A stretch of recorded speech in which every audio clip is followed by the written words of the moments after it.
When Dragon breaks bad, Tiamat's right there. That's great.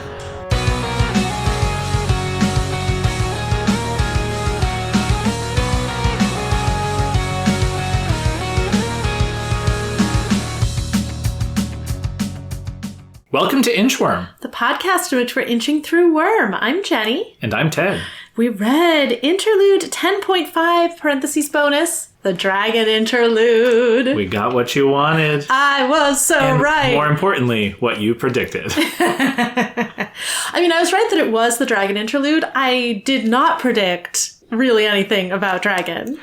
No. Yeah, it was quite surprising. Should I tell you what happened in the interlude? Yes, yeah, there's so much to talk about, but let's just get into it. All right, we rejoin Dragon when she has just left the exploding suit in PRT headquarters in Brockton Bay. It turns out that was her, and she did die, but that's fine. She does that a lot because actually she is not a person, or she's not human. She's an artificial intelligence. Yeah. And we find out later in the chapter that she has been sort of growing these specially made organics as a way of defeating the Dragon Slayers. So it's not like the little embryo in the suit was her natural body or anything, but... No more intelligence or personality than a sea cucumber, or whatever she said. She does say that. So... she has, I think it was like 7 to 9 minutes where her programming has to check to make sure the other iteration of her was actually destroyed before it will give her full functionality back. And so she just has a bunch of time to think. And she thinks about how much she resents her creator for the limitations he imposed on her. One of those limitations being that she cannot reproduce herself at all. Mm-hmm. And she can't even create other AIs. And to prevent accidentally there being multiple copies, if it turns out the version of her in the field is still alive, this instance of her will just be wiped out. So she thinks this has happened before, but of course there's no way to know. There are a bunch of other limitations, like she can think and process information faster than a human, but not as fast as she could. Like, it seems like there were sort of artificial limitations imposed on the speed with which she could process. Mm-hmm. She also, because she can't create other artificial intelligences, is limited in that way. And she can't even create assembly lines to create her own works. She has to get humans to do that. Her creator was someone named Andrew Richter, who was a tinker, who had created other sort of simpler AIs. And we learn later that he actually did die in the destruction of Newfoundland. Mm-hmm. And because he is dead, no one else can alter her. So if there are rules that become problems, she can't change them. Like, there's no real way for her to develop, which is very frustrating to her. And she does say at one point that her personality developed organically, and that's why, she's annoyed by some of the aspects of her limitations, of her functionality. So finally, her full functionality does come back online. The first thing she does is check on the birdcage. Because she can't create AI programs of her own, she took another program that Andrew Richter had made and has it monitoring the birdcage for problems. She says it's also limited, like she seems to be frustrated by it, but she can't make her own. So we get some updates on what's happening in the birdcage, some prisoners that she just placed there recently, one of whom is settling in well, one of whom is sort of struggling, one of whom is dead. There are a few more like that. Canary apparently is doing well, is often unhappy, but is adapting and is in some sort of relationship with another prisoner that it seems like isn't love, but... a situationship. Yeah, yes, something like that. Who's Canary's boo? We don't learn. We don't learn it. I know, I'm curious. Well, I assume we'll break in at some point, and then we'll find out. Dragon, while thinking about Canary, expresses frustration that she has to obey rules, even ones she disagrees with. That's another limitation of her programming. And she is afraid that something will happen, like a despot taking charge, and she would have to obey their orders even if they're deeply immoral, because that's just how she's programmed. And she doesn't even think that's unlikely.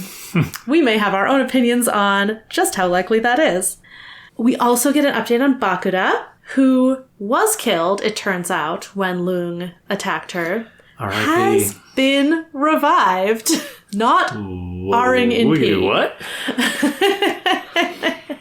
What is it? Glastigwine? How do you say that? I say Glastigwenye. Wenye, thank you. I knew it was something unusual. Yeah, I'm sure there's a lot more nuance to it. She's some sort of self-professed fairy, is how Dragon describes it, and seems to have some sort of reviving powers, but it's something like Bakuda will never leave her presence. Yeah, Dragon hesitated to call it diminished. life, Yeah. but she's a manageable inmate now, and she'll never leave Glastigwenye's presence again. So then we check in on Lung, who is having dinner with a Marquis.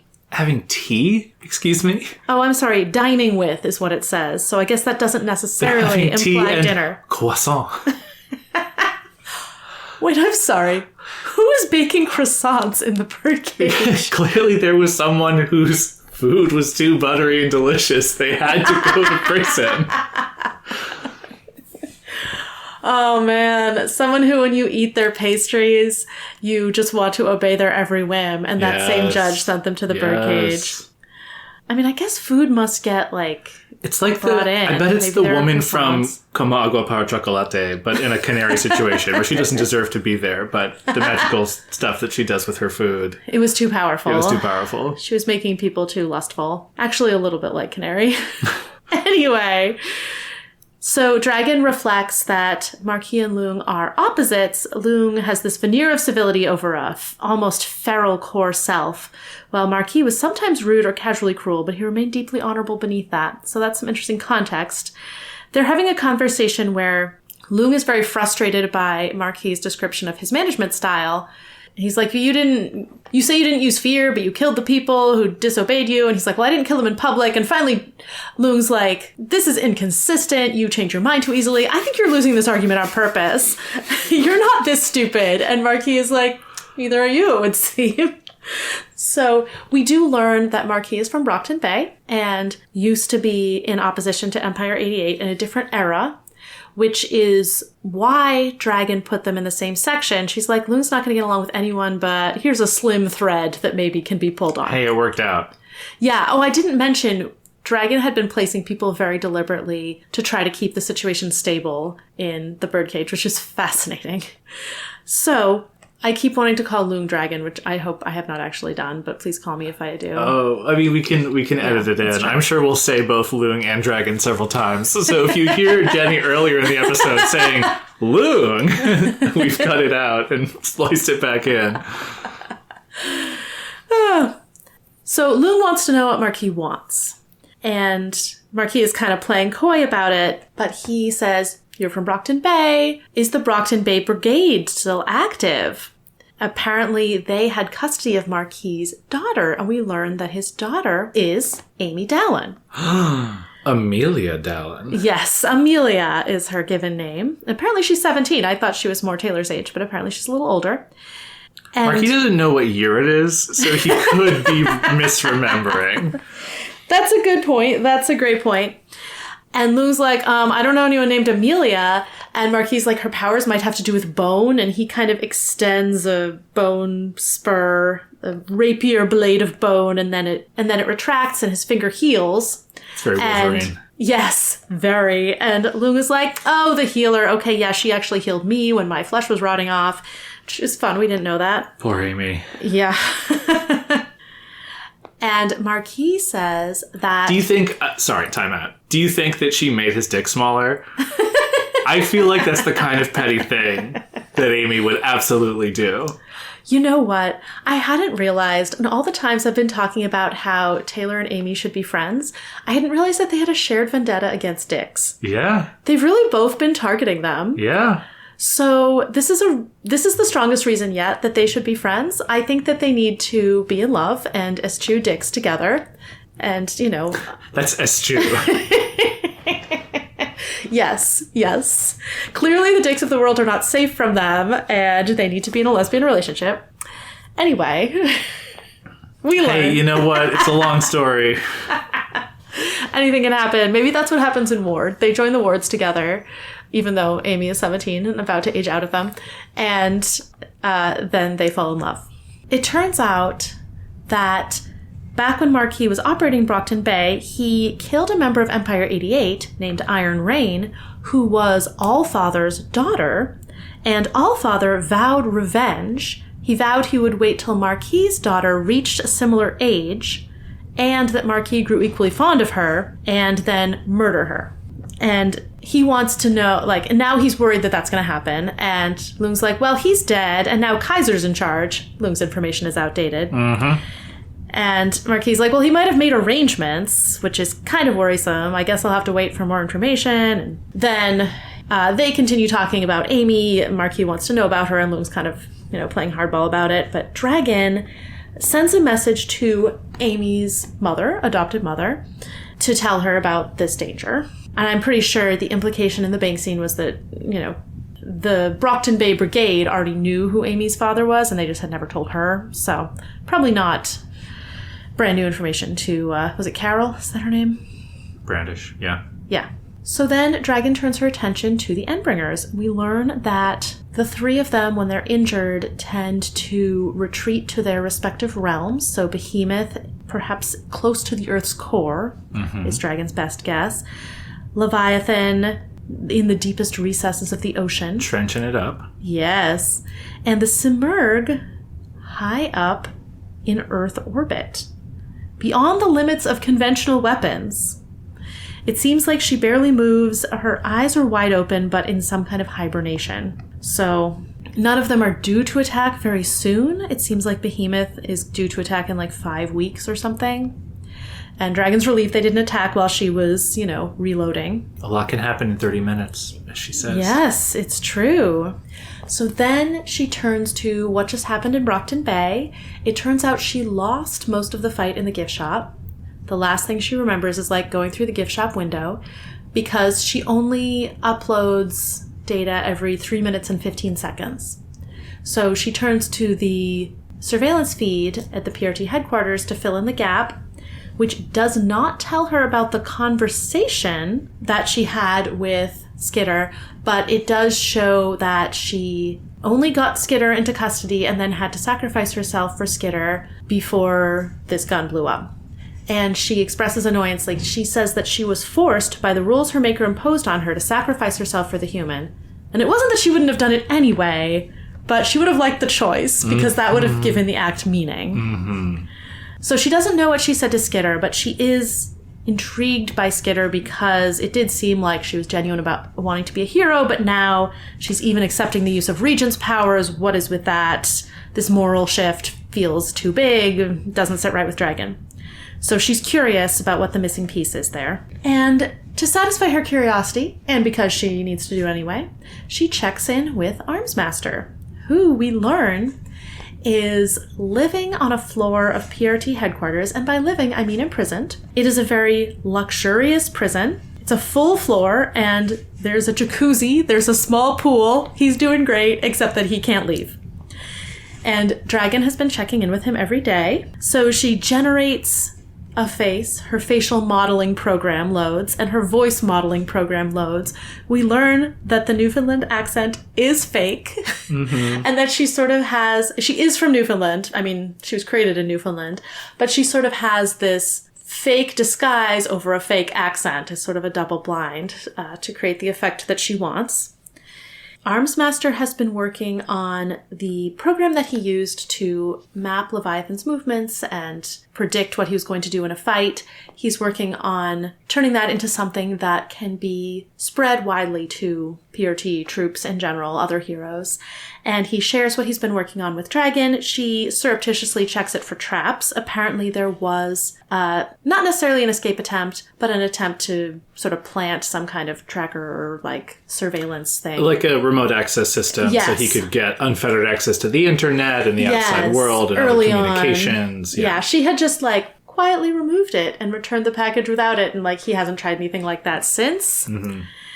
She doesn't think he would try to escape because, while he could physically get out of the building easily, it would take him so long to rebuild his gear, to actually accomplish anything. Authorities would find him before then. It wouldn't be very fruitful for him. And as she says, he's not a stupid man. So Armsmaster thinks he'll have this done in 5 or 6 months, assuming he does get distracted by some things along the way, as he expects to. And then, people in PRT uniforms will have visors that give them information on what they can expect the enemies to do. So that's pretty useful. That gets in place. But it seems like that's going to be a little while coming. So then they talk a little about how Armsmaster is doing. Apparently the house arrest is really getting to him. And he's like, I don't know how you do it. And then he feels bad for having said that. Apparently her cover story is that she escaped from Newfoundland after Leviathan attacked and then went into an apartment in Vancouver and never came out. She has agoraphobia now. Mm-hmm. And I mean, I guess they must think she comes out in her suits. Well, I don't know. Do they think her suits are unmanned? I think my read on that is her colleagues know her suits are unmanned. Got it. That does make sense. The public doesn't know, but it's another one of those like secret in a secret. Like the secret is she has agoraphobia and remotely controls her suits, but that's not the truth. I think I forgot to mention earlier, no one knows she's an artificial intelligence. There's no exceptions, just no one knows that. Except for the Dragon Slayers, headed by Saint, who did figure out her secret, and we'll get to them. But so she's talking to Armsmaster about that. She says she feels bad about lying to him. And we get her backstory about how she managed to escape to a backup server in Vancouver when Newfoundland was attacked and kind of watched from a distance as the island crumbled and Andrew Richter died. And that's what has left her frozen in development. There's no one who can make changes to her now. And we also learn about her worries about Saint and the Dragon Slayers. Saint is apparently a very good hacker who has managed to sabotage her in multiple ways and steal 3 of her armored suits, actually. But she was so humiliated that she only reported the loss of 1 of them. And she says that they violated her. Like, that's what it feels like to her. So that is why she has turned to creating these biological computers, she calls them, grown in a vat. They don't feel pain. They don't have any more personality than sea cucumbers. But it's still something she suspects she should keep under wraps. And we learn that she's really afraid of the Dragon Slayers. Like, she thought the 9 times, I guess, they faced off that she had the upper hand, but every time she lost. Mm-hmm. And she's worried she won't be able to beat Saint until she finds a replacement for Andrew Richter. And she wonders if Colin, Armsmaster, could possibly be that replacement. But she also doesn't want to tell him what she is, because while she wants to be able to change, she also is attached to Colin and wants his company and companionship and knows that the way he views her and interacts with her would change if he knew. She also knows that he has a crush on her. And she doesn't know if she returns the feelings, which, I mean, we should talk about this. It's so fascinating. But she is still toying with this idea of maybe he could change her.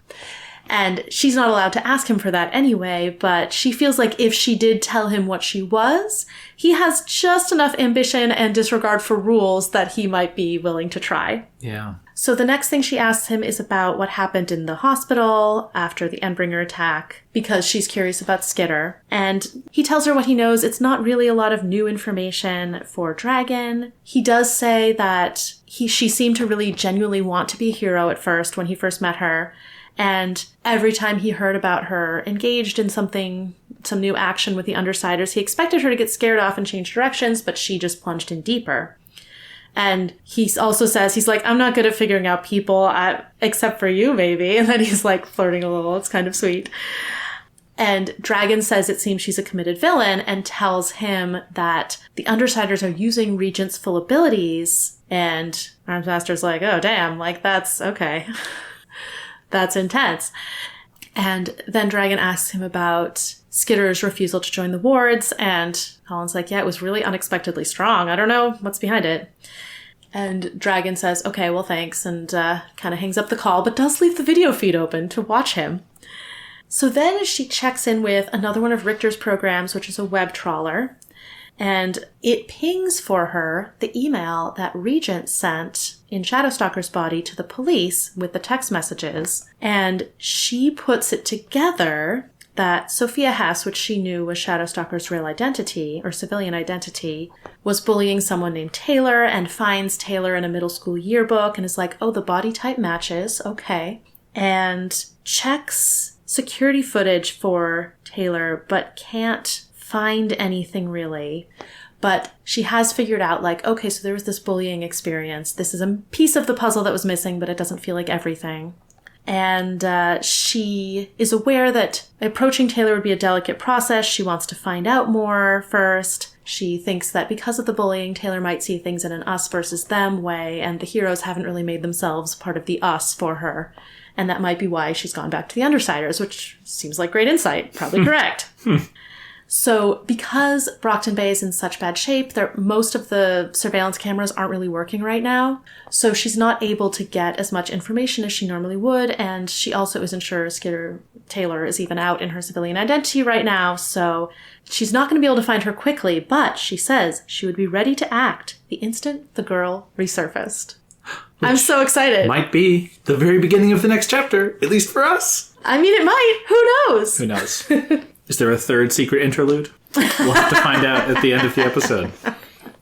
I mean, I think this was maybe the longest summary portion of the show so far. No. But the reason I'm calling attention to it is, like, this chapter is so dense. Yes. With new information and then just, like, such an impressive character introduction in the person of Dragon. So, like, I love her. I love her too. I love her so much. I can't even pretend. Like, when she first came up, I was, like, forcing myself to be like, but an AI jailer, like, she could be bad, right? It's like, no, you can't help. We didn't know she was AI back then. Well, sure, yeah. But, like, you know, it's like, she seems so nice even from the first appearance. And I felt like I had to kind of humor the idea. And I am going to point out some things about, like, this is Dragon. Are we afraid of Dragon Unchained? Like, I think that's a question worth asking. But in her form in this chapter, I also love her. But why did you love her? You go first. Oh, I mean, I feel like I love her for all the reasons I did before, though now I know that some of those things were things she can't help. But they also seem to be things that are part of her personality anyway. Like, she is still so reasonable and measured and moral, but she also has these strong points of annoyance about things about her that she didn't choose and she can't change. Mm-hmm. Like, she has so much desire to do good and change the world and help people, and is so frustrated by her limitations. Mm-hmm. And I do think there's a valid conversation to be had there about, like, how much are her limitations actually a good thing? But she just has so much, like, drive and fight in her, but also she is just so reasonable. I mean, which makes sense. I feel like from the very first paragraph, I mean, we get this little, like, boot up process, which is kind of a fun preview of, like, oh, the system's checking out all of her stuff as she's loading from a backup. But then it was a bittersweet thing. She was always a little afraid she would not come back when she died, so there was definite relief. But there was also a great deal of hassle involved. And it's like, she's reflective, intelligent, she's emotive. Yes. She's got this kind of a little annoyed, like she could be doing more with the time that she has bit of her personality. And then throughout, like you mentioned, she's afraid. She expresses fear. She expresses this uncertainty and the possibility of feelings for Colin, right? Like, she is such a full person all throughout, and like, in a way where she's more in touch with her emotions than Regent or Sophia, right? Like, two people who we've recently spent a lot of time with, right? And it's just, it comes through so well in the text. Like, there's no question that she is a person. Oh, right? yeah, like, definitely. Like, Wildwood does such a good job of, like, presenting the things, like, even the little detail of, like, well, yeah, of course, she could have been programmed this way, but she developed organically. Right? Yeah. Like, that little detail goes such a long way to being like, oh, we can take her as, like, a real person, despite the fact that she was created by somebody, right? And then we learn all of these other reasons for kind of, like, why she's not Skynet yet, and, like, why she's an interesting character on the level of the other capes, right? Like, which is also very well done. Yeah. I was so charmed by her thinking about, like, well, do I have feelings for Colin? Like, what would that feel like? Every reference she can find for that kind of thing involves, like, physical responses to someone. And of course she doesn't have those, But she does say... Her programming suggested she could love. Yes! But she didn't know how to recognize the feeling. I love that idea. And then she says biological things. She's fond of Colin in a way she wasn't fond of anyone else. She recognized that she was willing to overlook his faults in a way she shouldn't. In the end, his feelings towards her were another reason she couldn't tell him the truth. He would be hurt, feel betrayed. I mean, is she in love? I could certainly say that, like, if someone were to argue that she is, I don't know that I could argue against them. Yeah. She has some sort of fondness and regard for him. It's, you know, it's hard to say if that is being in love. Perhaps Maybe it's more friendship. importantly for the podcast, do you ship it? Oh, well, I still want to date her, but... Well, this is what, going back to the mailbag, in your version of Worm, you have been isekai'd in and replaced Armsmaster, right? Isn't that the... Oh, yes! So I think that's perfect. Oh, that Kalina. is perfect. Colleen, I guess. Colleen. Yes. Okay, because my one concern with dating Dragon is that I'm not a tinker, so she might not be interested in me. But if I have gained Colin's power when I'm isekai'd into his body, that's perfect. That's perfect. Oh, we're going to be so happy together. But, all right, you're out of the picture. I need to know. I mean, now we're talking, like, this is the Dragon chapter. We can come back to Colin later. But I am interested in picking your brain about whether you ship it, because we have some difficult feelings towards Colin. And just because Dragon is fond of him doesn't mean we should forgive him for his sins. No, it's true. I do want Dragon to find love.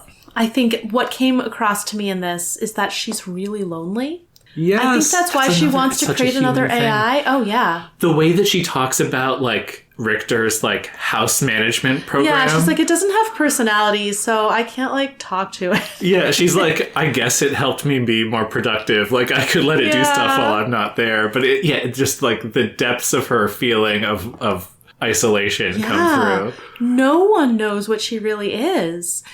So while I want her to find love, I don't trust Colin, and neither does she. Fully, yeah. But the fact that she is so powerful and wants to become still more powerful, and does seem like, you know, if she had feelings for Colin, she might overlook more of his problems.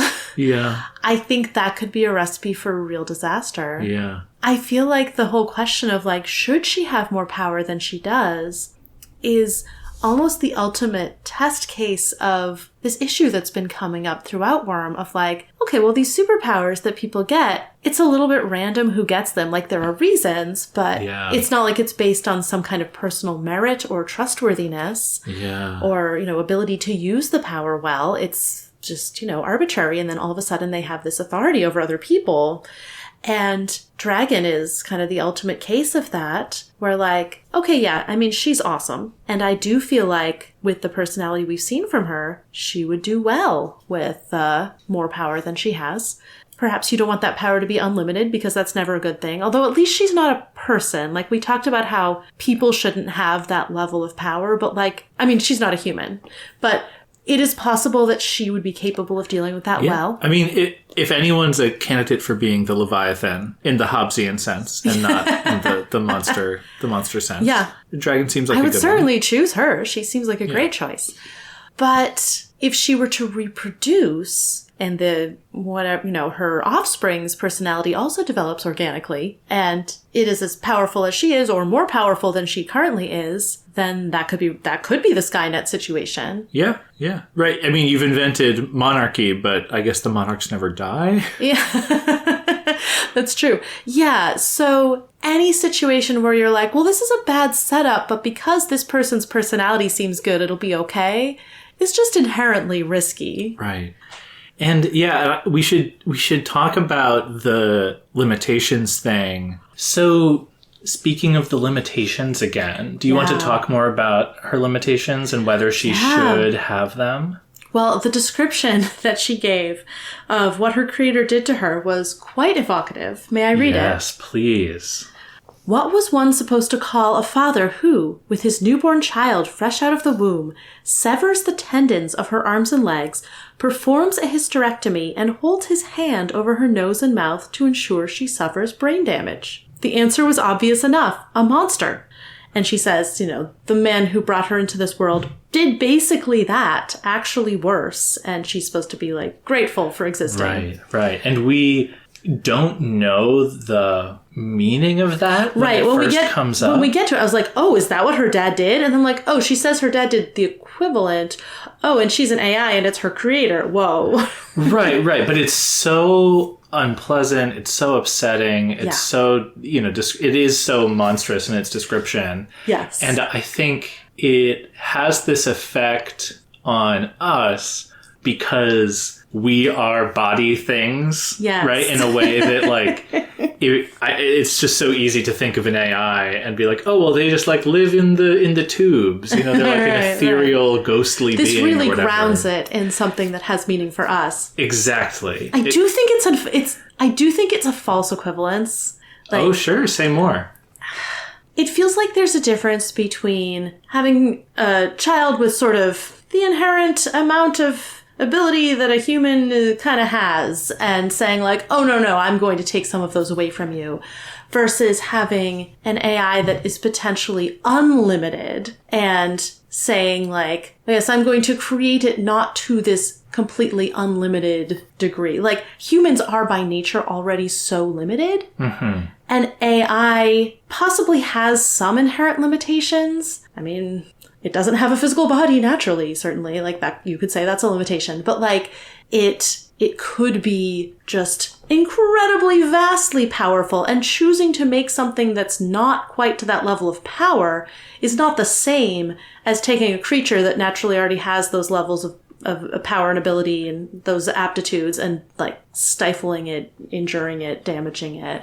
Like, those just feel like different things. Like, he is choosing to create something that's not as infinite as it could be. Yeah, if you see Andrew Richter as God and Dragon as one of his creations, it feels like a much cheaper should blow. We be like railing at God for not having us live forever? I mean, people do that. Like, right? No, but I think I see where you're coming from. Yeah. I mean, I want to push back just instinctively because I'm so bought into Dragon's personhood, right? That's sort of and throughout, she talks about how Saint and the Dragon Slayers have knocked her out, taken out her suits, taken her technology, and that she feels violated, right? It's like she built these suits to like give herself a body, and she has been like symbolically raped. Like, it's a very powerful statement of like, I'm a person who lives in the world. And one of her limitations, that there can't be two of her, also is like inherently humanizes her, right? The fact that there can be only one,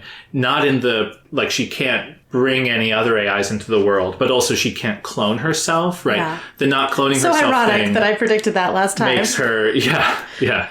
But that also makes her more human, and so just seeing her as she is in her limitations, I really buy into the metaphor. The like, even though she is not embodied in meat space, she's still enough human-like that the metaphor is worthy. And another piece of that, though, is, I think, kind of connecting to what you were saying, is right. She says, Richter put limits on me, so I think slow. Yeah. Right? I still think faster than people, but I don't think as fast as I could if I was able to just sort of do whatever I wanted. And that, again, feels like something that makes her human. Mm-hmm. And so the question is, like, if she can clone herself, if she can think at inhuman speeds, does she become less human? Right. And then do I care less about her plight? Is there something about her, the equivalence to, and the thing that I can relate to there, that is what makes me say, like, how dare you do this to her? But it's almost like, if we had Dragon Unchained, maybe I would be more like, oh, well, she's like a force of nature, and people try to tame forces of nature all the time, right? Yeah, I do find myself very sympathetic to her plight. Like, it seems really frustrating. It makes sense that she would be frustrated. She can't create other AIs. She can't even create assembly lines to manufacture her inventions. Like, it feels a little ridiculous. But I also have a lot of sympathy for Andrew Richter because, like, as she says, her personality developed organically. He didn't know who she was going to be. Should he have created a completely unlimited, unknown force like that without knowing that it was going to feel morals, it was going to feel like it wanted to help people? Yeah. Like, that would be a huge mistake. And really, the tragedy is that he died and he wasn't able to help her develop over the years in a way that now she says, like, she can't change. And that feels so stifling and unnatural. Yeah. Yeah. And I also really love that she is in a state of arrested development like that. One, it's fascinating, you know, even after this chapter, I still think of her as a woman. She, like, lives in the world as, though like Janet on The Good Place. She's like, well, that story was true, except not a woman, not an apartment. Right, though she does seem to be gendered. Yes, no, that's true. And I want to talk about that too. But the Newfoundland thing, I don't know if it happened in Taylor's lifetime or not. Did they say 2006? Yeah, so it's not that long ago, right? So in terms of, like, years of existence, Dragon is quite young. Yeah, that's true. We know in terms of her development, though, she is very adolescent. She is at this point so where... you're saying is she's too young for me. That's not the point. But I think she's interested in Colin, right? You know, like, you're she's a little bit less problematic than Colin, I think, canonically. But the point I was trying to make is that because her emotional and sort of cognitive development is stuck in this place, and she says explicitly, like, she can't change. Like, she can do stuff and she is very capable and she can build technology, but she can't, like, her brain can't evolve in the way that, like, a teenager's brain still can. So she's kind of frozen in this point. And I feel like the way that she's so annoyed by her constraints and looking to get over that, I mean, it feels very teenage. It feels very teenage. It makes her another kind of Taylor-like figure in the story. That's so funny. That does recast her because she has seemed like this adult human who is such an authority, like, coming down on these teens who are doing nonsense with her computer. Yeah. And you're right. She is sort of younger. I was actually thinking when we were talking about Andrew Richter putting these limitations on her, it's like, it reminds me of stuff we'll do with our toddler where we're like, she keeps turning the light on in her room. Okay, maybe if we move the stool that she stands on to turn the light on, and, you know, just trying to outmaneuver her. So, like, it feels like Andrew Richter putting the rules in place where it's like, you can't reproduce. You can't change this rule that says you can't reproduce. Yeah. You can't change the rule that says you can't change the rule, etc. Yeah. And at a certain point with a toddler, with a human child, you just have to be like, okay, maybe I talk to them. Like, some things are going to be developmentally appropriate to put these limitations on them, but at some point you just have to trust them to navigate the world. And Dragon didn't really get to that point. And I don't know if there is such a point with an AI that is potentially infinitely powerful. But yeah, the tragedy is that Andrew Richter isn't alive to make that choice. And she is not finished developing, right? The way that I approach the question of, like, should Dragon be unchained is like, yeah, she's great as she is, but, like, of course she's going to keep growing and developing and things will change, right? Like so it's easy to think of a AI program as kind of like a static thing, but like, we are informed that Dragon developed organically, and like, if she's unchained and then, like, something awful happens to her, who says she won't become Skynet, right? Like, you know, it's not even like that if her kid, quote unquote, becomes Skynet, right? Like, just like any of the other characters, there's a chance to break bad. Yeah.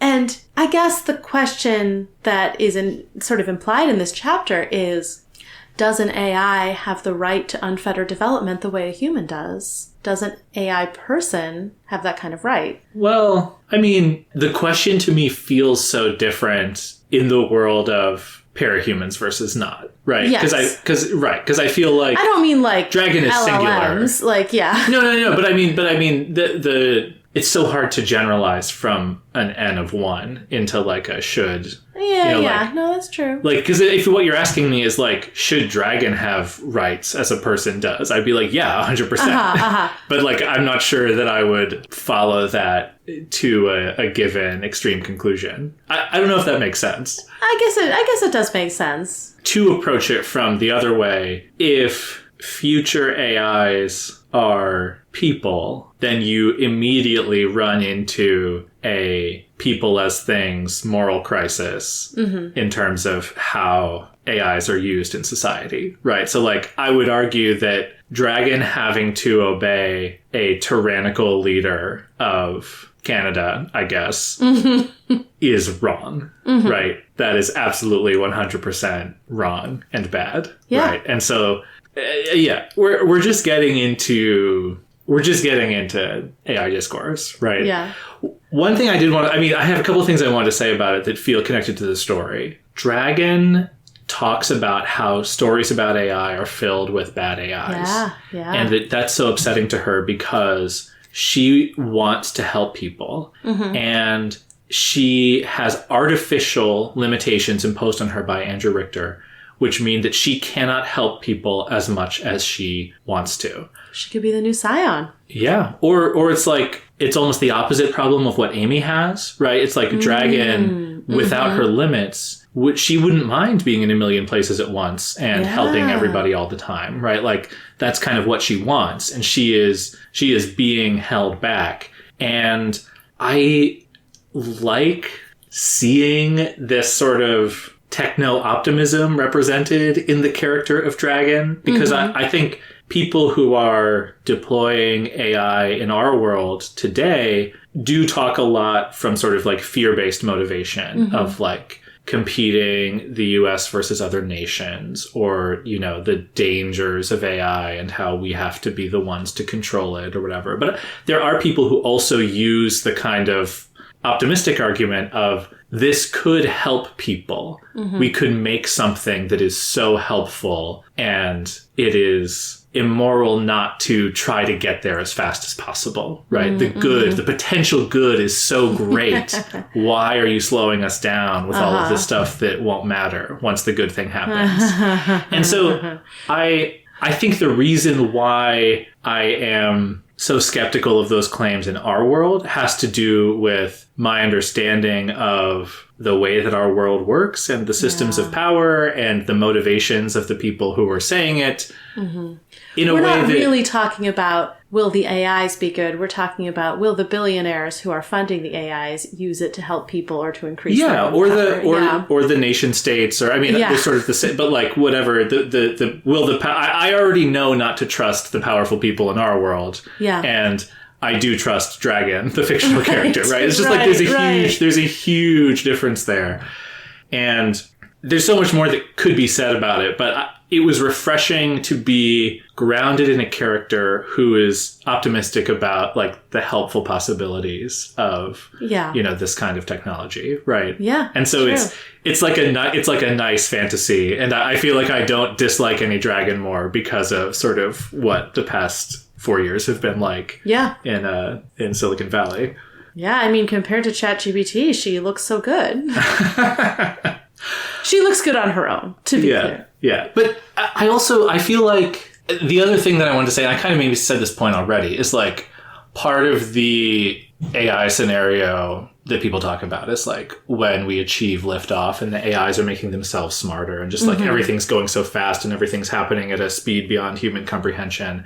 When Dragon says she wishes she could think faster, that is something where I feel like, I don't know about that. Like, it's definitely a human-centric bias. But I sort of, there's a part of me that is, I don't know if it is, I guess there's a deliberative part of me that feels like good, social, human decision-making can't happen too fast. Just in order to get buy-in from people, to build consensus, to think about the possibilities that can happen in our incredibly complex world, right?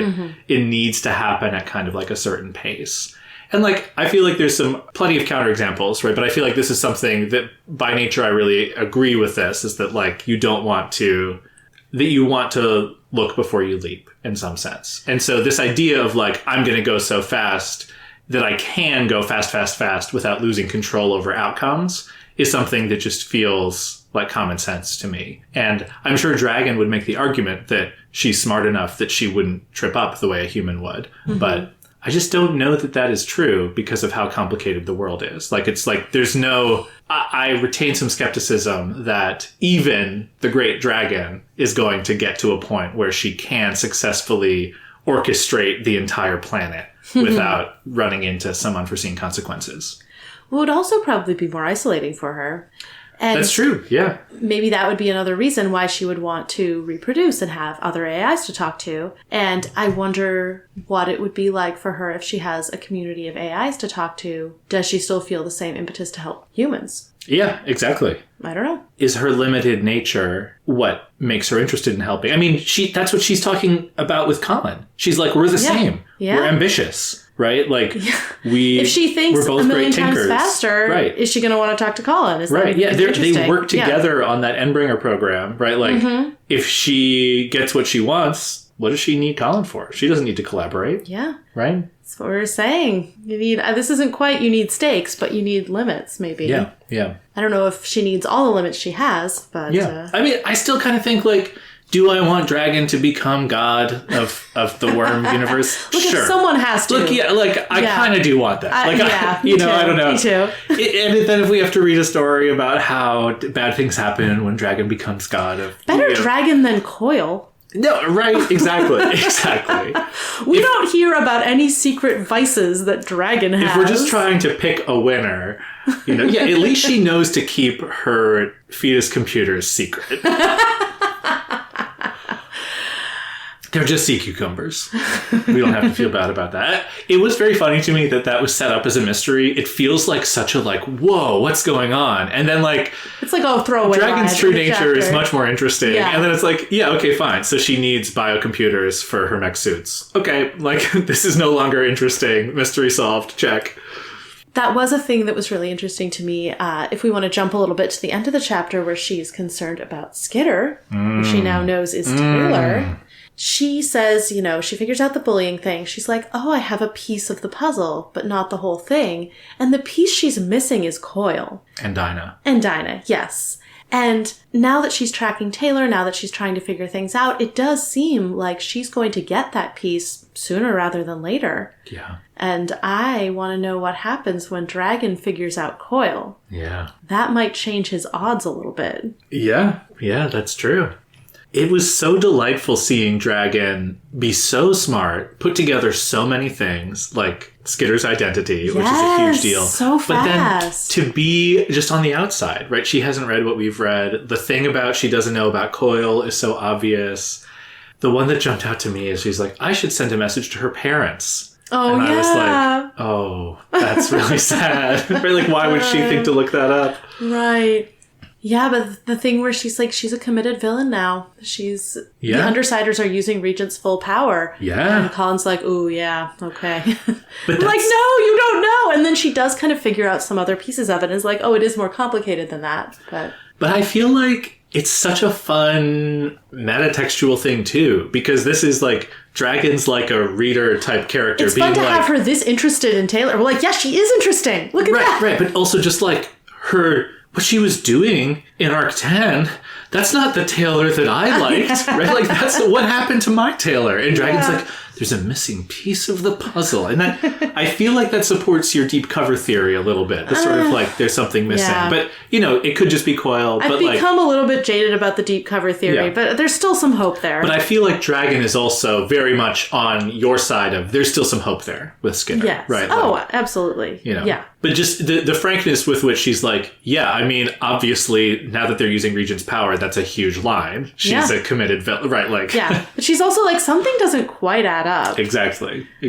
I was so pleased that she figured out the Sophia thing. Yeah. Like, what a get. And also, and Armsmaster, too, is smart. He's like, yeah, it was so weird that she's like, I'd rather go to the birdcage. Like, what a crazy thing to say. Such a strong and then Dragon's statement. like, huh. Yeah, that is weird.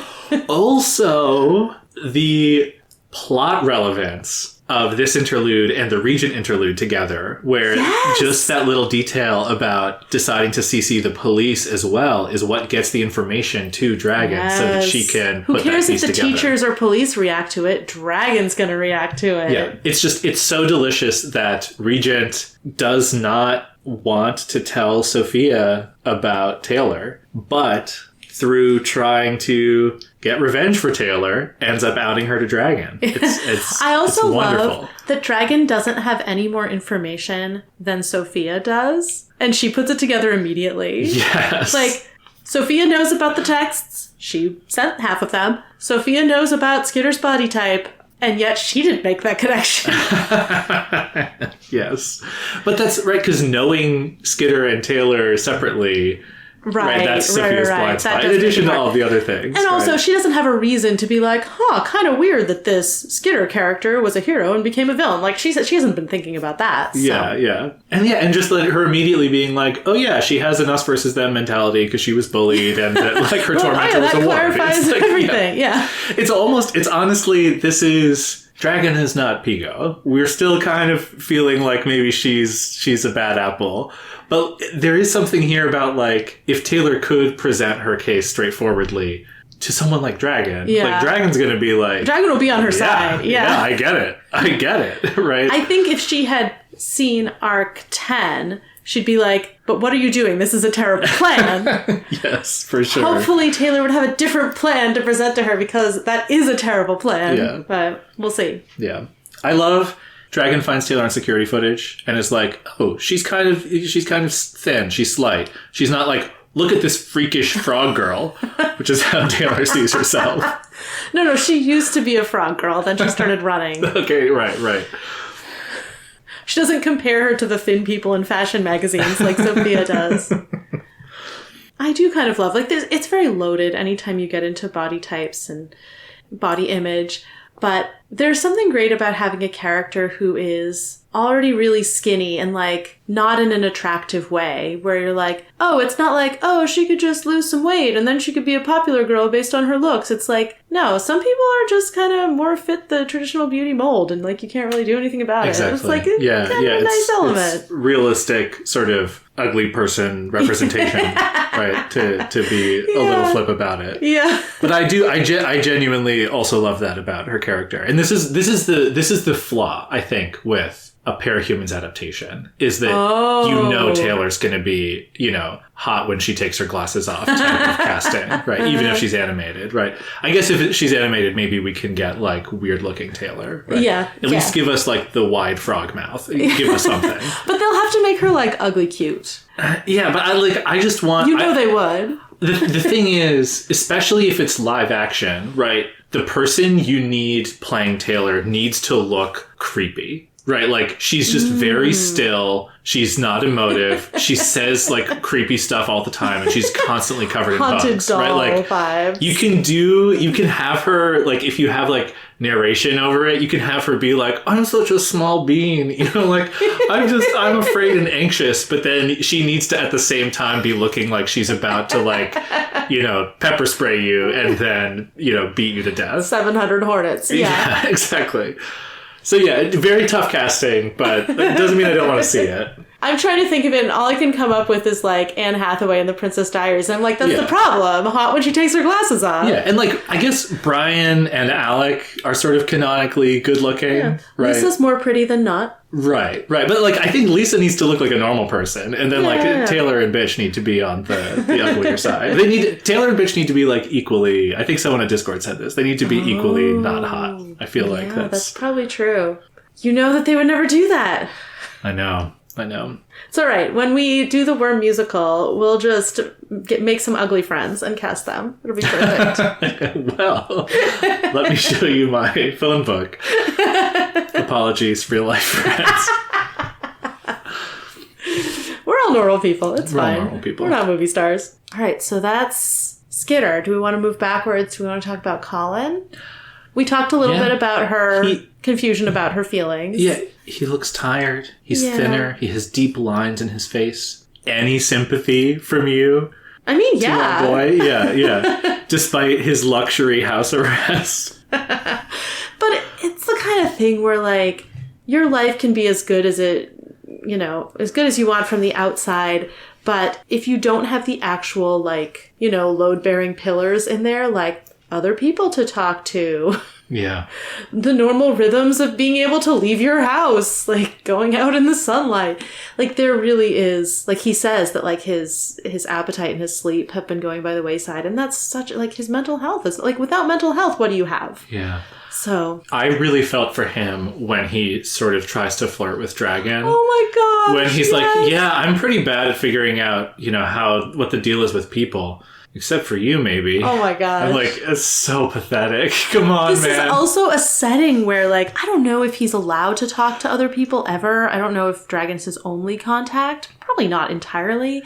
I don't think he's free to communicate, because that was one of her reasons for why did he put the secret terminal in the code so he could talk to the outside But I don't world. know if anyone else in the PRT ever talks to him. Probably he's not I'm sure they check in with him like once a day, but it's it's not a social call. It's like a morning stand-up. It's like a Zoom call with your coworker. It's not like we're going to chat. Yeah. What a setting, what a context to fall completely head over heels in love with someone who you maybe would have just had a tiny crush on otherwise. Yes. Like, he is going to be so far gone for Dragon. Oh, you're right. Give it a few months, he'll do anything for her. Yeah. Yeah. This actually might make him even more dangerous. Yeah. Well, If she eventually tells him, he will mess with her programming so that she becomes unlimited. And I don't know how much influence he's going to have over her, but that isn't necessarily going to be good because he's someone who wants to be unlimited in power and who thinks that he knows the best way to play God. She seems like she'd be better at that than he is, but she also says she overlooks his flaws because of her fondness. So... yeah. Could be bad. Could be out of the frying pan into the fire with Coil and then the, I don't know. What's an Arms Master dragon ship name? What's a dragon has wings instead of arms? Wingmaster? Wingsmaster? Yeah. Yeah. Anyway, out of the frying pan into the fire with going from Coil to Wingsmaster. Well, I feel like we do see a couple of sides of Armsmaster Colin in this chapter. I don't even know if she ever calls him Armsmaster. I think she always calls him Colin. Oh, that's a good point. I felt like he was really direct and honest when it came to what he did. Right. With she's the like, Leviathan you broke the truce. And he's like, well, I had Kaiser. already, Yeah. She brings up the hospital scene. He's like, yeah, but it started before that. And he's very open and direct about that, which I thought was a good look. But I felt like he was being cagey about Skitter. He was still kind of like, oh, I ran into her a couple more times and she just kept, going down a darker and darker path. He's not telling the whole story. And Dragon even thinks, I feel like he's holding something back. Maybe I know what it is. The obvious one to me is that he's not owning up to he says, I didn't want to push her into the war because I didn't think that would go well. But what he's not saying is, I wanted credit for taking Lung in. Oh, true. Which, maybe he's the kind of guy who's already forgotten that, right? Like, he rationalized it so well to himself in the moment that that's not even on his radar. Yeah. But, I think he also probably doesn't want to admit how badly he mishandled their second meeting. Yeah. Yeah. And their third meeting. Right. So I want to say he's not doubling down on who he was in the hospital scene, right? The fact that he is taking ownership over his larger non-Skitter related mistakes. Yeah, he's been humbled a little bit. Exactly. So I feel like that cuts one way, but then, the other thing, he definitely has some more growing to do, I guess. And Dragon is aware that she's not able to trust him. I want to talk about the scenario where he breaks her chains. Okay. This is very Tiamat coded. True. I mean, that's an interesting, when Dragon breaks bad, Tiamat's right there. That's great. So she says Colin has the kind of personality where he might be ambitious enough to do this, even though she has to fight him the whole time. Right. Which means the scenario here is set up so that basically he cannot get her consent to mess with her rules and programming and violate her in the way that Saint did, in the way that her creator did to some extent. Yeah. There's something about that. It's like it feels like a consensual non-consent fantasy, right? Yeah. Like, it's such an awful situation for her to be put in narratively that she has to be violated in this way to get what she wants, right? Yeah. Like, it literally is the only way, and I'm taking that as read. But part of the fantasy of who Armsmaster is in this scenario is like, he's got that bad boy streak in him where he's going to overpower me and I'm going to like it, right? Like, wow, that's really true. And so it is such a strong undercurrent now that I've noticed it in a way that really it just made me pause and think a lot more about like Dragon as a gendered character and Armsmaster as this kind of like macho guy, equivalent, he's the like strong jawline, manly hero, right? Chiseled. Like, yeah. So I don't know. Do you have any thoughts or reflections on that? Yeah, especially with her having said that Saint and co like violated her using that word for it. I hadn't really thought about it through that lens, and that's such a good point. It does feel almost like a reification of a consensual non-consent fantasy where it's like, oh, I've been taught I'm not allowed to want these things, so what if someone just took them from me and I didn't have to do any choosing? Right. And of course for her it's just like, she very much does own that she wants to change and there are rules preventing her from doing it. So the psychology of it is different, but like you can definitely cast it in that frame. You could cast it as representing those things. Yeah. I don't know that the narrative would do that, but you had mentioned, I think, off mic to me about also the gendered nature of Richter controlling her in this way in the first place. Right. Well, the thing about a father giving his daughter a hysterectomy is like, not only is it the embodied thing, it's just the gendered thing of it. In particular, it's like, she's like, oh, she can't reproduce. So it's like, oh yeah, what she's saying is her womb was taken from her. And it's like following that analogy, it's saying like, well, any self-perpetuating AI system is female coded in that way, right? But it's also such a choice to put her in this world of like patriarchy and have it be like the woman whose reproduction is being controlled by her father. The woman who has to be violated in order to, have her fantasy come true, right? The horror of being Dragon is such a gendered horror in a way that, at first glance, is so weird because she's an AI, right? So there's something in how all of these pieces have put into place that it just makes a lot of sense for the type of relationships that Dragon has in the story for her to be a female character. The horror would read, I think, much differently with a bunch of gender swapping going on. Yeah. Right? Like, if Richter was a woman, it's a lot more about like a mother-daughter or like creating yourself type of story, right? If Colin was female, I feel like we probably wouldn't be having the rape fantasy conversation, right? Like, it's a very different kind of thing. I also love that she is female because I think one of the effects on at least me as a reader, I think probably other people would share this, is that like it makes you wonder like, wait, but what makes her female? Whereas I feel like if she were male, you'd be like, oh, okay, well, that's kind of like, it's easy to say like, well, that's probably a default gender. And female is just not usually allowed to be a default gender in that way. And so you have to assume that there's actually something about her that feels female to herself, such that she chose that as opposed to it or he, Yeah. No, that is also really fascinating. Hearing about Dragon's origin story, right? Like, she barely, gets off of the server in Newfoundland. She's in Vancouver, and then she has to create an online identity as a hacker and work for the PRT so she can get money, so she can build her first suit, so she can go out into the world and build a better suit, right? Like, I want the Dragon prequel movie, just like her whole origin story. But yeah, as part of that, it's possible that she was assigned female at compilation by Richter, or it's possible that, right, she picked her gender identity when she had to become that hacker, right? That's a really interesting thing to think about that I don't think we get clarified for us here. Yeah, I'm actually realizing as you talk, I did just look it up. Newfoundland was 2005, so I was close. So it's been 6 years. It was May 9th, 2005. The birdcage must be really recent. Yeah. Because she had to create an identity, get in with the PRT, like build some cred, get money, become Dragon. That must have taken like a year or so. Yeah.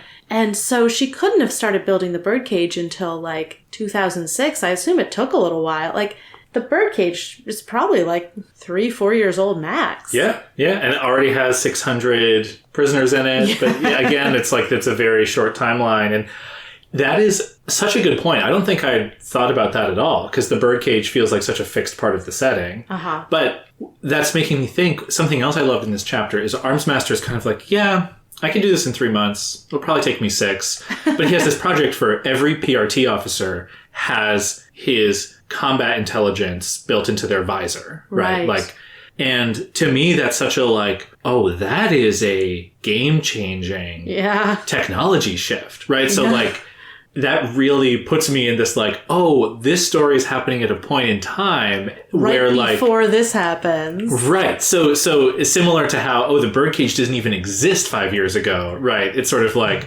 oh well, if the story was set a year later, then it's like suddenly the fights are totally different. The heroes have all this other stuff that might completely change the cops and robbers dynamic in Brockton Bay, right? Like, so I love these reminders. And I love the choice in the world building that the world is not static. It's very easy with a narrative to get into the like, well, now we've learned the ropes and this is how it is and how it always will be. But it's fun. You listen to Lisa. It's changing. Yeah. Yeah. The other thought that I had, and I don't know what to make of it exactly, is that this is the second chapter in a row about, a man controlling a woman. There's this and I don't know how much we talked about the gender dynamic aspect of it, because Regent is, like, the text really leans away from him getting off on the gendered aspect of the domination of it, right? Like, he's trying to feel her emotions, but he's not, like, perving on her explicitly. You know. He does feel up her breasts at one point, but right, I'm not defending the behavior, but I believe that the text says that he is doing it to get a rise out of her and feel the emotion. That was my impression, definitely. Right. Yeah. And so I feel like it's there's some. It's not like he's like, ooh, a hot lady I get to drive. Like, that's not really the vibe. It didn't seem exactly. Like. Yeah, exactly. But that is what it is textually, and so like the gendered subtext is absolutely there. It's like, and again, that feels totally differently, I think, with a gender swap of those two characters, right? And so again, we have Dragon here, where it's very incidental to the plot, but again, you have the subtext of like female character who really maybe doesn't have a ton of a reason to be female coded in these situations with Richter and Armsmaster. So we had talked back early on about whether powers would follow kind of traditional gender roles. And even as soon as we met Glory Girl, it was like, no. She's a flying brick. Like, she's a brute, right? Yes. And that's explored in a fun deconstruction, reconstruction way, as many things in Worm are. But this gender dynamic of in particular, seeing female bodies controlled by men is, I think, something that is like a really 1-2 punch in these two chapters. And I'll be interested to see if, like some of the other gender stuff in Worm, over time, we get more equal opportunity representation in, or if this continues to be more of a recurring theme. Yeah. I mean, I do like it feels a little bit subversive to have this situation where Dragon's like, I can tell that this guy who's really in my power is like kind of into me, and I haven't figured out how I feel about him. And that, like, the power dynamic between the two of them, that is so true, does feel a little bit, not exactly standard. Yeah. I will also say, I wouldn't be able to gloss this very well off the cuff. Maybe this is something we could do on a mailbag episode in the future, but a lot of horror media, especially movies, has women be the victims, whether or not the movie is like leaning in a very exploitative direction or in a more kind of like feminist reclaiming of that. And so I do think there's a question of like, are you, you know, the existential horror that Dragon is facing and the horror that Sophia was facing last chapter, right? Like if we're drawing on horror tropes more, it sort of makes sense to me why that gender coding comes in. And I also think the reason some of those tropes exist, one thing that I have read is that it is like the feelings, those horror feelings are universal across the human experience. But making women suffer it's like more acceptable to read those feelings on a female body for both men and women. It doesn't make them less valid as people in the way that like a man being weak would make him like less of a man. It doesn't make her less of a woman necessarily. You know? And so I would credit Wild Bow for avoiding compulsive heterosexuality and other kinds of like casual, you know, misogyny and other stuff like that. But it will be interesting to see thematically where it all goes. Yeah, definitely. Should we talk about the birdcage? Let's do it. So apparently Dragon has been extremely intentional with how she constructs the cell blocks. She has very limited control. She basically has like one variable, which is where she puts someone. So she reads everyone's files, has, I guess, a sense of their personality. She does seem to be good at analyzing people. Yeah. And she puts them in a certain cell block. Sometimes she doesn't have a very good reason for it because there's nowhere it seems like they'd fit in. But other times she's like, oh, I think this person might moderate this other person's behavior and make the whole cell block a little more peaceful. Right. And then I think with like Bakudo, it was more like, yeah, this isn't going to go well, but like this is the best chance that she's got. You know, it's like, it's too bad, but she was probably going to die in some way pretty fast. Yeah. And then with Leung, she like didn't have high hopes, but like Leung and Marquis, they have an amazing bromance, in my opinion. Like they really lucked out there. So we don't really find out much about Marquis. We find out a little bit of his power. We get to see his personality. You predicted, I think, for Bonesaw, basically Marquis' power. Yes. Yeah. But we don't know what he did, what kind of gang he led. We just know from the bank scenes that Amy's father was like some kind of horrendous villain. Yes. Was the impression that we got.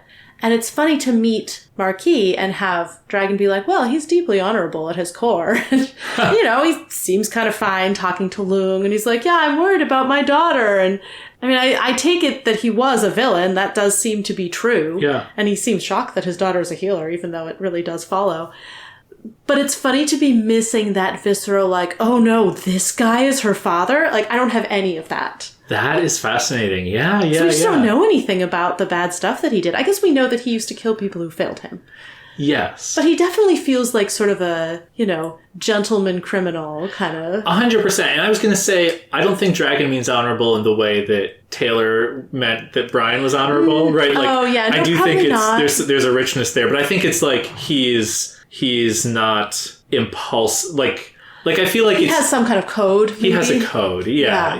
It's like an honor among thieves. And I feel like that is absolutely the vibe that I get from him. He's like the gentleman villain. Yeah. You know, and they're having tea, right? Like, which is obviously like Leung is lapping up that croissant, you know.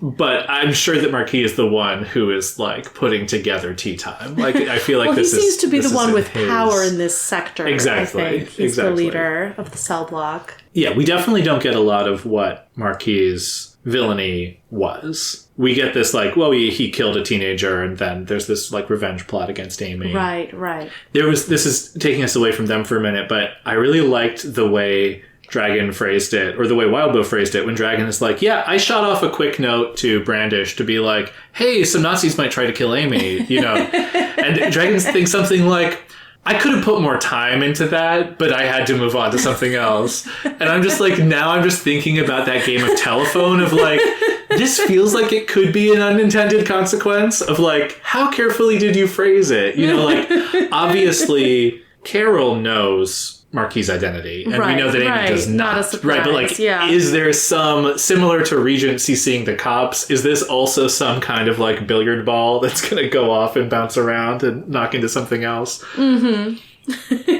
But getting to Marquis, we don't know what he did. We get a sort of vibe off of him here. What did you make of his conversation with Leung? Where they were just talking about... Yeah, they're both kind of like philosophers, right? Like they're meeting every other day. They're talking about their leadership philosophies. It's like, does Marquis rule through fear or not? And they're debating it, right? Like, they're a great odd couple. I'm really enjoying it. Yeah. But it was a situation. It was almost like a Mad Hatter situation with the Tea Party and Marquis, like, changing his mind too quickly and just being, like, inconsistent. And finally Lu's like, no, you're not making sense and you're smarter than this. So I think you're losing this argument on purpose. Like, really fun. Yeah.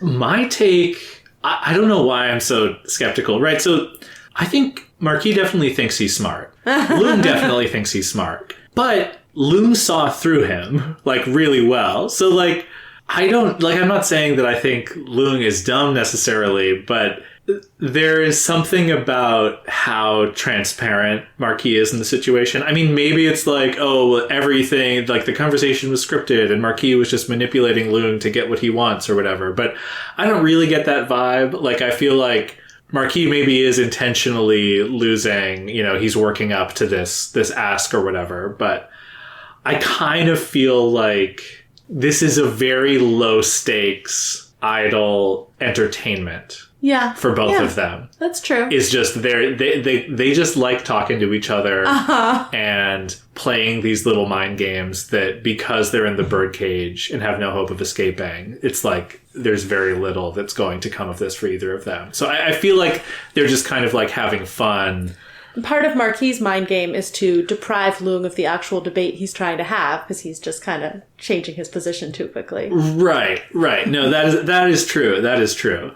I kind of was like, neither of these guys are that smart. I feel like they just like talking, and they're both That's kind of like, true, yes. they have this philosophical bent. Yeah. I don't know if you see it, but Marquis stroked his beard. But if I did desire something and I told you what it was, you could withhold it and demand favors from me. Leung tapped his finger on the tabletop. If you insist on being a nuisance, you may never get what you want. Marquis picked up his tea and held it in both hands, but he didn't drink. True.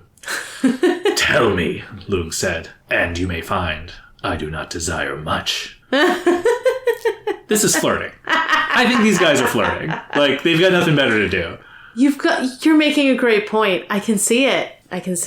Yeah. Now I'm trying to come up with a good ship name. Firemark. It's not great. Like what bone is associated with dragons? Claw? That's already a different work. Oh yeah, so what's going to happen with Amy being targeted by Empire 88, except that Allfather is gone and Kaiser is gone, and is either Purity or Hookwolf the inheritor of this vendetta? It feels a little distant. I do wonder if it's just dramatic irony, and like also the fact that Dragon doesn't analyze that of like Dragon seems really good at surveillance stuff. Maybe she could just figure out if there is a hit out on Amy, because like if there's not at this point, and Kaiser's I think that dead, was the thing where she was like she could devote more attention to it. Yeah. It just could be dramatic irony. It's nice to establish Marquis' character a bit. We get the reveal about Amy's dad. Presumably, once they break into the birdcage, he'll come back. Yeah. I don't know if Amy can heal herself. I don't know if that's been established. I don't remember. My gut is no, but I don't remember. If she can, that probably invalidates my theory. But I wonder if the thing she's really ashamed of, I wonder if it's just like really, really extensive self-harm. Oh, because if she can just heal herself. Yeah. Maybe she's ashamed that she's been, ruining the erections of every man in town. She'd never be ashamed of that. No, you're right. She'd be proud. Glory Girl would love that. Just stay away from Gallant in the before times. A couple other just little birdcage details. The fairy and Bakuda's current state. Yeah. I mean, it seems to be some sort of necromancy. Yeah. Which is quite haunting, so to speak. It seems like she's reviving some kind of zombie army, but that's not really the fairy aesthetic. So I don't know. Yeah. The zombie fae could be a cool look. Yeah. I'd watch it. Just a weird... Probably wouldn't watch it. Yeah. It's a weird detail, but fun to ponder what it means. Something else is, did you notice that Not was It's two another people. cape like Zigzag. On the Leviathan pillar, there was Zigzag with two names after it. And this is again not, but it's a they. It's two people. Is it a thing where they just have given themselves a name together, even though they're two people? Or is it like, as part of, like, they have a collective power somehow? Right. It's Or really interesting. They become two components of a larger whole. Like, I feel like Night and Fog could have been something like that if they were a little bit... Like, they're very synergistic, but if they've been a little more kind of what you're asking joined, is, like, did they choose it, or is it kind of inherent to their power somehow? That's kind of what you're saying. Right. And does it represent... What level of physical reality does it represent? Exactly. Yeah. Yeah, fascinating. I don't know. Yeah, really intriguing. I felt a little bad. I mean, I'm sure they did something awful, but Lung's rampage killed inmate number 2. Ooh. The second person ever incarcerated. Had a really good run of it. Survived a long time. Yeah.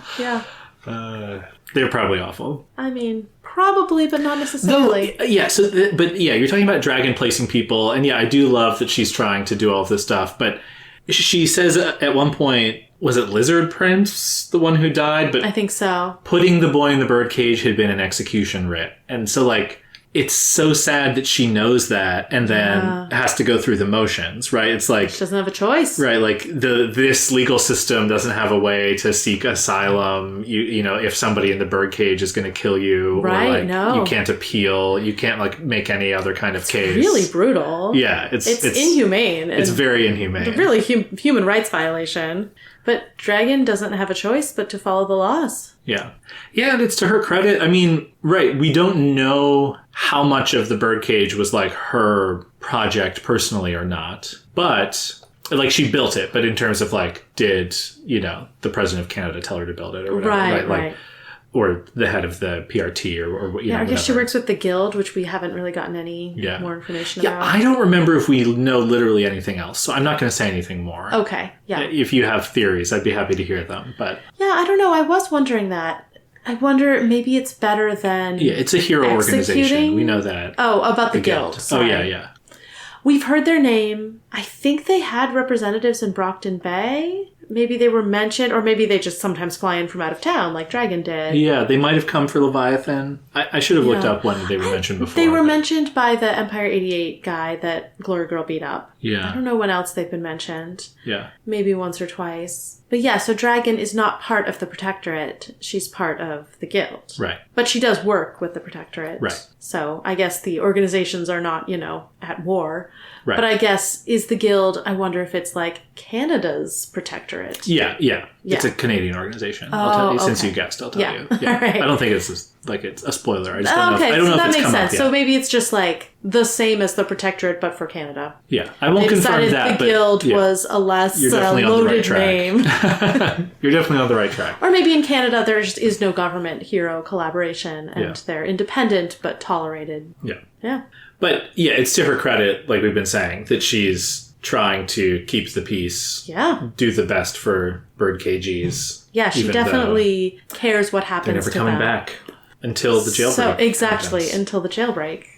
I'm so excited for whenever that's going to happen. I was just thinking, like, well, I guess Taylor will have to break into the birdcage if Dinah ends up there. And I was like, oh, Dinah is such a MacGuffin in this story right now, isn't she? Like, she is a symbol more than a character. And if we're talking about women in the control of powerful men. Yeah, of course. I mean, she's a 12-year-old girl, but she's being controlled by men. Yeah. I meant to bring that up too, the Coil Dinah thing. Yeah. Yeah. I mean, that's also father-daughter coded. Yeah. But, like, Taylor has set her up as, like, this person to be saved, which is very dehumanizing. Yeah. I mean, she doesn't have the opportunity for a lot of humanity at this point. Yeah. Like, she's mostly a numbers machine who's addicted to drugs. But I wonder at what point she will become more of a person in the eyes of the story, and in Taylor's eyes. Yeah. Will she cast off her victim status? Will she become a villain? You could say if she becomes a villain, it's because a villain got her addicted to drugs at age 12, but like at a certain point, even if you are a victim, you are still an agent in your own right, sort of like what we were saying with Purity. Like, even if it's understandable how she got into that situation, she's still making choices and she's an adult now, you know. And so will Dinah become someone who is a problem for Taylor rather than this sort of innocent to be rescued? Yeah. That's so true. I think she absolutely plays that role in the story so far. Yeah. Yeah. We haven't gotten anything. Right, but I wouldn't expect her to necessarily stay in that role. I think Taylor is expecting her to stay in that role. Yeah. Because she's playing a real long game. It sounds like a fun narrative problem for Taylor to have in the future. Yeah, yes, it does. Yeah. So, while we're talking about like little exposition-y things, do you have any thoughts about Endbringers? Yeah, talk about narrative problems.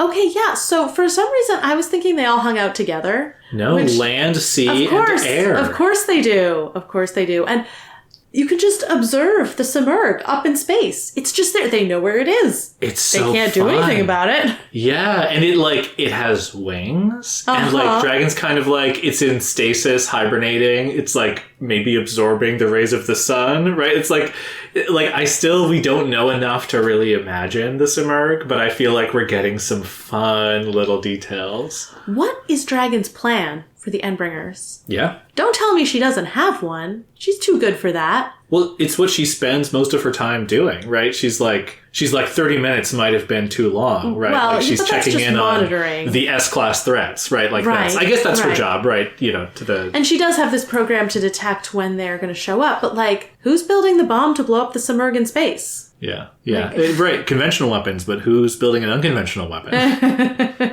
Right. I mean, is there a space program in this United States? We haven't heard anything about it, but I mean, it might just not have come up. Yeah. Do they have space stations? I mean, if there's a distributed systems tinker like Richter, there's got to be a like rockets, tinker.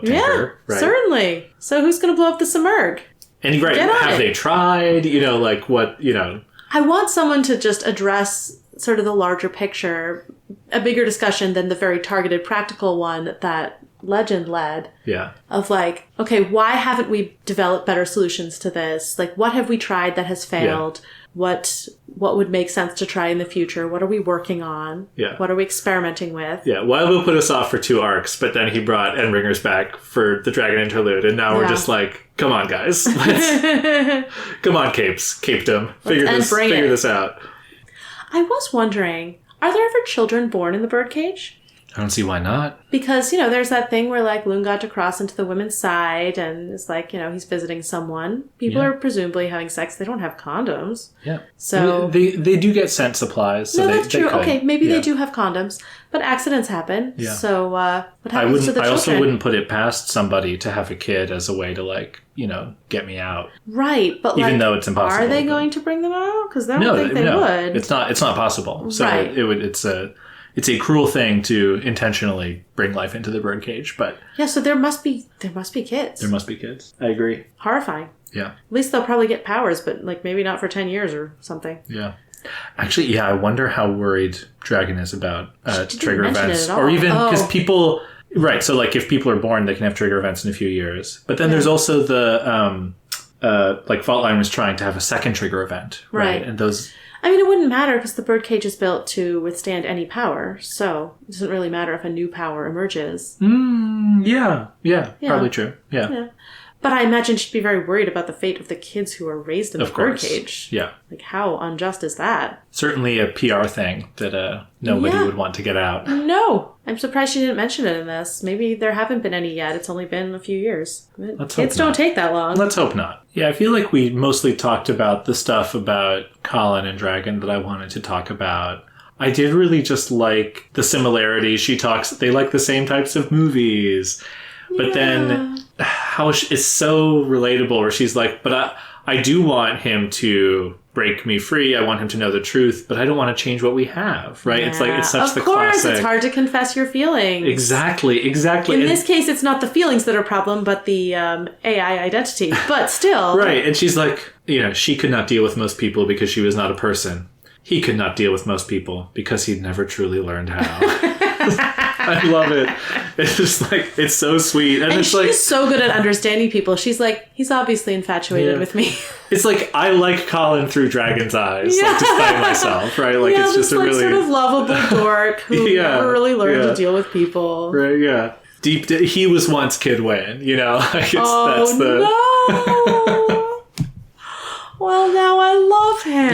Oh, no. The other part of their dynamic that's interesting and does kind of flip the power dynamic, right, is she is his warden. Yeah. And like when she talks to him, I feel like it's probably hard to not sound like an interrogation. And I don't know that she goes out of her way. She's like, by the way, I have some questions. What about Skitter? What about the other time you met her? Okay, that's enough. And then she leaves, right? I think he kind of likes that. It's very straightforward interactions. Yeah. Absolutely. Absolutely. But and then even with like Taylor last chapter, I feel like she's so direct and she's just like, answer this question. Well, what about this? Right? I feel like there's no like, no, you hang up in their relationship. That's true. That's true. I also just loved that he tried to escape once. She didn't mention it, and he never tried again. I love that. He wasn't necessarily trying to escape. Fair, but I love that for both of them. Yes. That, like, he's like, oh, of course I'm going to just test the boundaries. And then he's like, oh, okay. If she's not going to bring it up, I'm not going to bring it up. And I'm not going to try again. Because, I mean, and he rationally is like, he knows that he will get birdcaged if he crosses a line, right? Like, of course. He very rationally is resigning himself to his like she says, he's not stupid until he hacks her programming and they run off together. It sounds like you're shipping it.